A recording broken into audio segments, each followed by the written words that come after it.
Weil ein Flori und der Kathi einer Spezi sein Purzeltag hat, möchten sie ihm etwas Besonderes vorführen, nämlich eine Messerwerferei. Dabei ist ihm aber eine Wirtshaussauferei lieber. Die Landweiber mieten von der Gmor der Trixi seinen Schönheitssalon. Der Gerstl hält im Gmorsaal einen Vortrag über die Lansinger Vegeln und der Pfarrer überredet die Landweiber, dass sie ihn auch anhören, damit sie sein Onkel nicht blamiert, weil ihm jetzt kommt. Dabei kommen da aber so viel Vogelnarische, dass für die Landweiber gar kein Platz nimmer ist. Die Uschi kauft seinen Butzwei einen gefälschten Ausweis und Fliegerbilletten, damit dass er sich heimlich nach Ecuador davon machen kann. Der Hubert hat vergessen, dass er für sein Dirndl einen Nikolaus bestellt.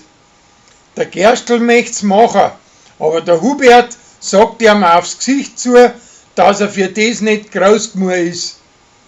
Er findet aber keinen anderen nicht und nimmt ihm schließlich da. Und der bringt ihm nachher Kohlen als Geschenk mit, für das, dass er ihn vor die Leiter so runtergemacht hat. Der Martin schnitzelt eine Holzfigur, wo ausschaut, als wäre er Wichsgriffe. Und alle halten's auch dafür. Bloß er sagt, das war ein Pappebaum. Eine Kundschaft, ein Oberer von einem Kloster, kriegt's auch im Finger. Und alle haben schon Ballen, aber der sieht das gerade so wie der Martin.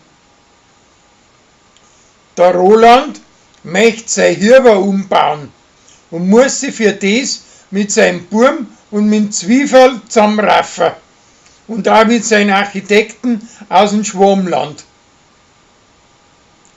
Der Kathi, sein preußischer Gspusi, möchte weiter in Amerika bleiben und wie nachher an Patrick, sein preußischer Spezi, auf Besuch kommt, fängt's mit den als Sperrzeln an.